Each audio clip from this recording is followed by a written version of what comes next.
यदेकैकगुणः प्रान्ते श्रान्ताः निगमवन्दिनः यथावद्वर्णने तस्य கிமுதாங்கேமிதம் பச்சாஹ.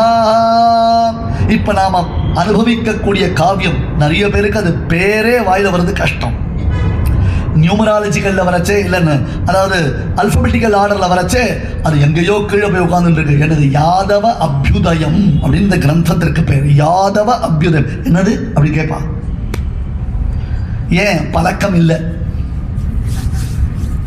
யாதவ அபியுதயம், யாதவனான கிருஷ்ணனுடைய எழுச்சி, கிருஷ்ணனுடைய பெருமை, கிருஷ்ணனுடைய கதை, கிருஷ்ணனுடைய திரு கல்யாண குணங்கள், இதை பாகவதத்திலிருந்தும் ஹரிவம்சத்திலிருந்தும் விஷ்ணு புராணத்திலிருந்தும் மகாபாரதத்திலிருந்தும் மற்றும் ஆழ்வார்களுடைய பாசுரங்களிலிருந்தும் தொகுத்து சுவாமி ஸ்ரீ வேதாந்த தேசிகன் ஒரு மகா காவியமாக இயற்றியிருக்கிறார். சம்ஸ்கிருத இலக்கியத்தில் யாதவாபியுதயம் என்னும் இந்த காவியத்திற்கு தனிப்பட்டதொரு பெருமை உண்டு. பெரிய பெருமை அந்த யாதவாபியுதயத்திற்கு. ஏன்னா 24 சர்க்கங்கள், கிட்டத்தட்ட 2400 ஸ்லோகங்கள். பாதுகா சகஸ்ரம் கூட 1000 தான். ஆனால் அது ஒரு ராத்திரிக்குள்ள கம்போஸ் பண்ணது. இது காவியம், லிட்ரேச்சர். ஒரு ஸ்தோத்திர நூல், ஒரு ஸ்துதி நூல் அப்படின்னு வந்துட்டுலாம் பரவாயில்ல. பட் லிட்ரேச்சர் வந்து அது லிட்ரரி மெரிட்டே தனியாக இருக்கும். அந்த கவியினுடைய வர்ணனைன்றது ரொம்ப அழகாக இருக்கும். ஒரு இயற்கையினுடைய வர்ணனை உள்ள வரைச்சல. அங்கே பாரு, இன்னைக்கு 4ஆம் பேர் தானே, அவன் பார்த்துருக்க மாட்டான் பாவம், இவன் பார்த்துட்டான். அதுக்காக அவன் அங்கே பாரு இன்னைக்கு 4ஆம் பேர் தானே. ஆனால் பாவி, நீ பார்த்த என்னையேண்டா பார்க்க வச்ச. இருந்தாலும் ஒரு அல்ப சந்தோஷம். கரண்ட் கட்டாரா பக்கத்தாத்துல எட்டி பார்க்குற மாதிரி இது. அந்த மாதிரி தான் அனுபவத்தை மற்றவர்களுக்கும் வாரி வணங்குவது கவிகளுடைய மரபு. கவி அப்படின்றவன் இருக்கானே, அவன் என்ன பண்ணுவான், நமக்கு ரொம்ப டெக்னிக்கலான விஷயத்தை கூட ரொம்ப சிம்பிளா நாம ரசிக்கும்படியாக சொல்லிடுவான்.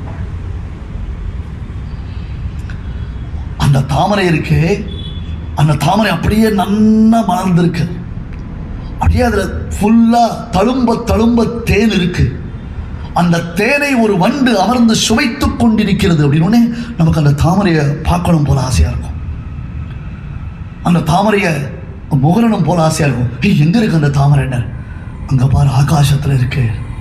நாமளும் அவன் காட்டிய திசையில் பார்ப்போம். ஏன் ஆகாசத்தில் தாமரை கிடையாது, ஆகாயத்தில் தாமரைக்கு பாசிபிலிட்டிஸ் இல்லை அப்படின்னு நமக்குலாம் தோணாது. காரணம் என்ன? போயட்டிக்கல் ஃபேண்டசி. கவி அதை கொடுக்கும் பொழுது எப்படி கொடுக்கணுமோ அப்படி கொடுப்பான். நாம எப்படியெல்லாம் அதை டைஜஸ்ட் பண்ணுவோமோ, எப்படியெல்லாம் அதை என்ஜாய் பண்ணுவோமோ அப்படி கொடுப்பான். வெறும் பக்தி இலக்கியமாக மட்டும் அது சொல்லப்படாது. வெறும் பக்தி இலக்கியமாக மட்டும் சொல்லப்படாது. வேற எப்படி இருக்கணும்? பக்தி இலக்கியத்தை தாண்டி அதில் ஸ்ருங்காரம், ஹாஸ்யம், கருணா, ரௌத்ரம், பயானகம், பீபத்சம், அத்புதம், சாந்தம் 9 விதமான ரசங்களும் மிளிரும். அதில்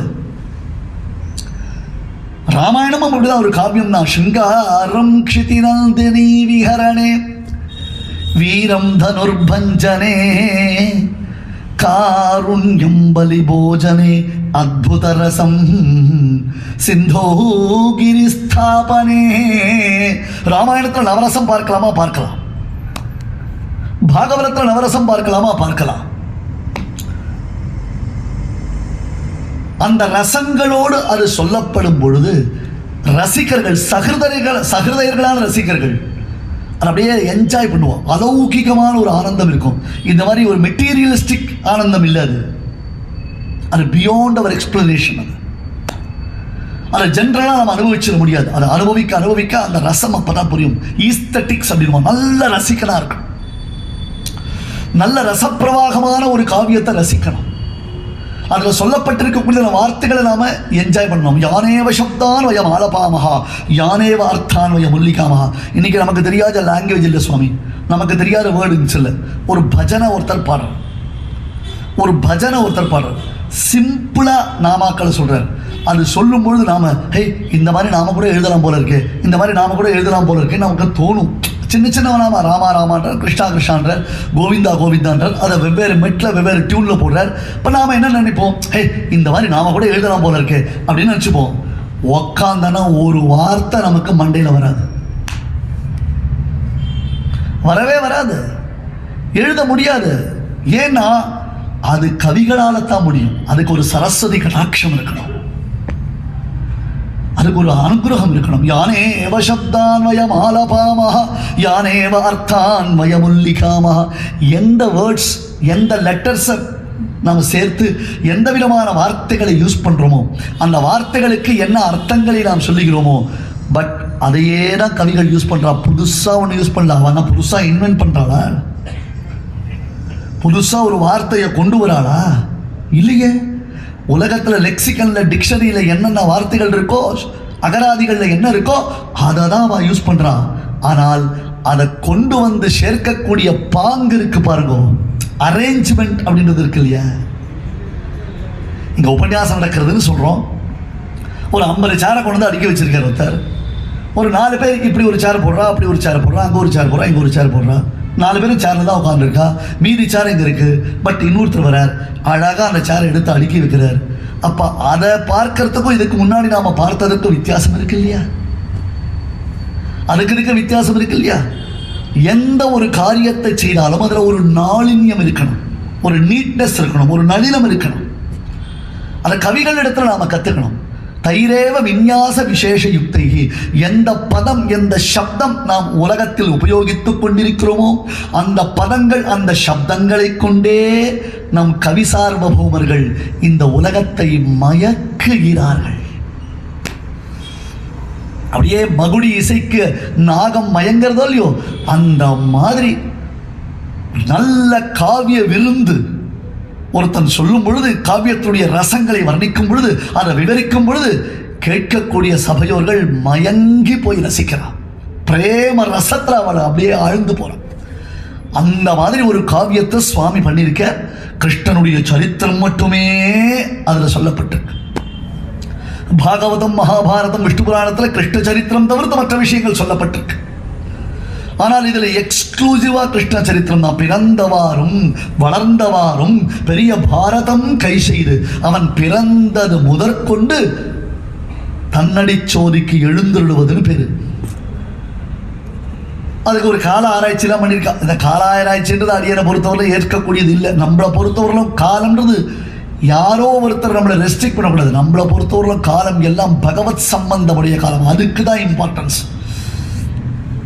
பிறந்தவாறும் வளர்ந்தவாறும், பிறந்தது வளர்ந்தது உருண்டது தவழ்ந்தது உதைத்தது கொன்றது பால் உண்டது கூட்டம் உடைத்தது காளியன் மீது அவன் களிநடம் புரிந்தது என்று எத்தனையோ கதைகள் இருக்கு. கேட்டுட்டே இருக்கலாம் போல இருக்கு. எத்தனையோ வருஷமா சுவாமி எனக்கு 85 வயசாச்சு, நான் வருஷம் உபன்யாசம் கேட்டுட்டு இருக்கேன்னா போறலையே இல்லை தெரிஞ்சுட்டேன்னு இருக்க முடியுமா? அவ்வளவுதான் நிற்க முடியுமா? முடியாதுன்ட்டு. அந்த மாதிரி ஒரு ரச பிரவாகத்தை, அதுவும் சுவாமி தேசிகன் சில பேர் வெறும் கவிகளா இருப்பா, அவளுக்கு சாஸ்திர ஞானம் கிடையாது. சில பேர் நல்ல சாஸ்திர ஞானா இருப்பா, அவளுக்கு கவிதை ரசம் தெரியாது. இந்த சம்ஸ்கிருதம் வாசிச்சவாள்லாம் நீங்கள் பார்க்கலாம். சில பேருடைய பாடி லாங்குவேஜ் பார்த்தாலே அவன் எப்போ ஏற்பட்டவாள் தெரியும். இந்த எக்ஸசைஸ் பண்ணினவன்லாம் பார்த்தேன்னா இவன் நல்ல ஜிம்முக்கு போகிறவன்னு தெரியும். எப்படி சாதாரணமாக நடக்க சேர்க்கிறோம், 2 கையில் சாம்பார் வாளி தூக்கி போகிற மாதிரி போவான். சாதாரணமாக நடக்கூடாத கையை அப்படி வச்சு தான் நடப்பான். அது மாதிரி சம்ஸ்கிருதத்தில் பேசுகிறவா, சம்ஸ்கிருதம் நல்லா வாசிச்சவா, எந்த வார்த்தையினாலும் அது அல்ப பிராணம் மகா பிராணம்னு போட்டு அதை ஒரு அழுத்துவான். அதுக்கு நாம் சில சின்ன ஷாவா பெரிய சாவா, சின்ன காவா பெரிய காவா. ஐயோ, இதுக்கு பயந்தே நான் உத்தியோகத்தை விட்டேன். முதல் காவா 2வது காவா 3, அது மாதிரி முதல் பாவா 2வது பாவா, என்ன டிஃபரன்ஸ் இருக்கு? பான்னு சொன்னால் முதல்ல தான், பான்னு சொன்னால் தான் 2வது. ஒலியில் வித்தியாசம் இல்லையா? நாபீகிருத் கண்ட ரசனா சோபில்லு சப்தஸ்வர. தியாகபிரம்ம சொன்னாரே சுவாமி, உள்ளேருந்து வரவாண்டாமா காற்று, அப்படி டக்குன்னு வந்து அடிக்க வேணாமா, டங்குன்னு அடிக்க வேணாமா அந்த காற்று. அப்படி இல்லைனா பிரயோஜனம் இல்லை. அந்த வார்த்தையை அழகாக உச்சரித்தால் தான் அது அழகு. ஒரு சமயம் ஸ்கூலில் வாத்தியார்கள்லாம் ஒருத்தருக்கு ஒருத்தர் பீரியட் அட்ஜஸ்ட் பண்ணியிருப்பான். சம்ஸ்கிருத பீரியடுன்னு உண்டு, அப்புறம் இங்கிலீஷ் பீரியடுன்னு உண்டு, சயின்ஸ் பீரியடுன்னு உண்டு. அன்றைக்கி இங்கிலீஷ் பீரியடு வாத்தியார் வரல. ஆனால் ஸ்கூலில் என்ன பண்ணால் அவருக்கு சம்ஸ்கிருத வாத்தியார், சார் நீங்கள் கொஞ்ச நேரம் இன்றைக்கி பசங்களை ஒரு என்கேஜ் பண்ணிக்கோங்க, அவளுக்கு இங்கிலீஷ் பாடம் தான், அவர் என்னென்னா இங்கிலீஷ் தெரிஞ்சவர், ஸோ நீங்கள் போய் இங்கிலீஷை நீங்கள் அவளை நடத்துருக்கோம் அப்படின்னு. அவர் போனார், கிளாஸ் ரூம் உள்ளே போனால் பசங்களாம் உட்காந்துருக்கு. அவர் பாடம் இருக்கார், that has to be restored in the kitchen அப்படின்னாரு. நடுங்கி போடுதுங்க பசங்கள்லாம். ஏன்னா கிச்சனில் சகாரன்றது 2வது வரணும், ச வரணும், தட்டில் வந்து டா அப்படின்றது 2வது டா வரணும். இவர் அல்ப பிராணம் மகா பிராணம் போட்டு that has to be restored in the kitchen அப்படின்னா பசங்களாம் ஒரே கொடுத்துருக்கு. அழகாக பசங்களுக்கு சொல்லிக் கொடுக்க வேண்டிய இடத்துல போய் சாஸ்திர பாண்டியத்தை காமிக்கக்கூடாது. உத்தவர் போனார், அங்கே போய் கோபிகைகள்லாம் பார்த்தார். கிருஷ்ணன் எப்படி இருக்கா அப்படின்னு கோபிகள்லாம் கேட்டான். வெண்ணெய் சாப்பிட்டு இருக்கான், முச்சுக்கு முச்சுக்குன்னு வெண்ணெய் சாப்பிட்டு இருக்கான், அழகாக வந்து அப்பிச்சி சாப்பிட்டு இருக்கான்னு சொல்ல முடியும். அபரிச்சின்னம், அபேத்யம், அனிர்வச்சனீயம், it is beyond our explanation. நான் கூட அனந்த பத்மநாபானந்தாவுன்னு பேரை மாற்றிக்க போகிறேன். அப்பதான் நீங்களாம் ஒத்துப்பையில் we cannot explain the supreme அப்படின்னு. உம்மா யாரும் காணுங்க இந்து வித்யாலயா ஸ்கூலில் உபன்யாசத்துக்கு கூட்டுது யார் கூட்டம்? அம்மா அப்படியே கிருஷ்ணன் மயில் தொகையோடு இருப்பான், பீதாம்பரத்தோடு இருப்பான்னு ரொம்ப அழகாக சாதாரணமாக சொல்லிட்டு போகிறத விட்டுட்டு என்னமா அபரிச்சேத்தியம், அனிர்வச்சனீயம், அபேத்தியம் அப்படின்ட்டா. உத்தவரை பார்த்து நடுங்கி போட்டார். உத்தவர் பார்த்தார், அத்தனை கோபஸ்திரிகளை நிற்க வச்சு சேவிச்சார். என்ன இன்னைக்கு கிருஷ்ணானுபவம்னா என்னன்னு கோபஸ்திரிகளான உங்ககிட்ட தான் கத்துண்டேன். விழுந்து சாட்டாக நமஸ்காரம் பண்ணிவிட்டார் அவர். அப்படியா அந்த அனுபவத்தை கொடுக்கணும். அப்போவே அந்த காவிய பாண்டித்யத்தை கொடுக்கக்கூடாது. சுவாமி தேசிகன் தன்னை சொல்றாரு, சாஸ்திரேஷு கர்க்கஷதியோ வயமேவ நான்கே காவ்யேஷு கோமளதியோ வயமேவ நான்கே. இதே இந்த இடத்துல பிரம்மசூத்திர சதஸ் அதாதோ பிரம்ம ஜிக்யாசான சூத்திரத்தை ஆரம்பித்து சொல்லணும். வேத வாக்கியங்களை எடுத்து சொல்லணும். மூறி நிமிர்ந்து முழங்கி புறப்படணும். பரபக்ஷ பிரதிக்ஷேபம் பண்ணி சித்தாந்த ஸ்தாபனம் பண்ணணும்னா அசால்ட்டா பண்ணுவார், அழகா பண்ணுவார், கவலையப்பட மாட்டார். என்ன சொல்லணும் உனக்கு, எதை சொல்லணும் சொல்கிறேன் உட்கார், நீ சொன்ன பாயிண்ட்ஸ் மொத்தம் தப்பு அப்படின்னு உயர்ந்த சாஸ்திர ஞானத்தை கொண்டு அவரால் வாயடங்க செய்ய முடியும். அதே நல்ல சகிருதையால் வந்து உட்காந்துருக்கா சார், நல்ல என்ஜாய் பண்ணக்கூடிய ஆடியன்ஸ், நல்லா கைத்தட்டி ரசிக்கிறா, நல்லா சிரிக்கிறா, ஆஹான்றா ஓஹோன்றா பேஷன்றா. அப்போ ஏற்பட்டதான் ஆடியன்ஸுக்கு என்ன சொல்லணும், அழகான நவரசங்களோடு கூடிய காவியத்தை சொல்லணும். காவியேஷு கோமளதியோ வயமேவ நான்கே. இந்த காவியத்தை 2ஆக பிரிச்சுக்கோங்க. வெறும் திராட்சை பழம் இருக்கு, அழகாக அப்படி வண்டியில் வித்துட்டு இருக்கான், பார்த்தாலே பன்னீர் திராட்சை பச்சை பச்சைன்னு இருக்கு, சந்தோஷமாக இருக்கு, வாங்கிட்டு வரார். உடனே பெருமாளுக்கு ஆற்றுல திருவாராதனத்தில் சமர்ப்பிச்ச உடனே அப்படி எடுத்து ஒரு வாயில் போட்டுட்டார். ஜம்முன்னு சாப்பிட்ற கல்கண்டு மாதிரி இருக்கு, தேன் மாதிரி தித்திக்கிறது இந்த திராட்சை. அதே மாதிரி சுவாமி நைவேத்தியத்துக்கு தேங்காய் வாங்கி வந்தார். மட்டை தேங்காய் வாங்கி வந்துட்டார். அவள் ஆண்டியா தள்ள ஒரு குட்டு குட்டிலாம் வாங்கி வந்தீரே, இது யார் உரிக்கிறது, உட்காந்து உருகி அப்புறம் தேங்காய் உரிச்சார். எப்படி பெருமாள் இரண்யகசிபு சம்ஹாரம் எப்படி பண்ணினா அப்படின்னா அவர் தேங்காய் உரிச்சே பார்த்தா தெரியும். அது வேற பழக்கம் இருந்தால் தானே அதை அப்படி இழுக்கச்சா அது தேங்காய் உருட்டு வேற ஓடி படுத்து அதை இழுத்து. இப்போல்லாம் அந்த காரியமே பண்ணுறதுக்கார பெத்தையை வாழ்ந்துடும் நம்ம நிம்மதியாக போச்சு. அதை உரிச்சார். அப்புறம் அந்த தேங்காவுடைய நாரெல்லாம் பிரித்து அழகாக அதை டங்கு தட்டி பார்த்தா நல்லா பெருசாக நல்லா பிரமாதமாக பூசணிக்காய் மாதிரி இருந்த தேங்காய் உள்ளுக்குள்ள நல்ல பெரிய தேங்காய், பொள்ளாச்சி தேங்காய். அந்த தேங்காவை பார்த்தோன்னே அதை எடுத்து டக்குன்னு ஒரு தட்டி உடைச்சி 2 பாகமாக்கினார்.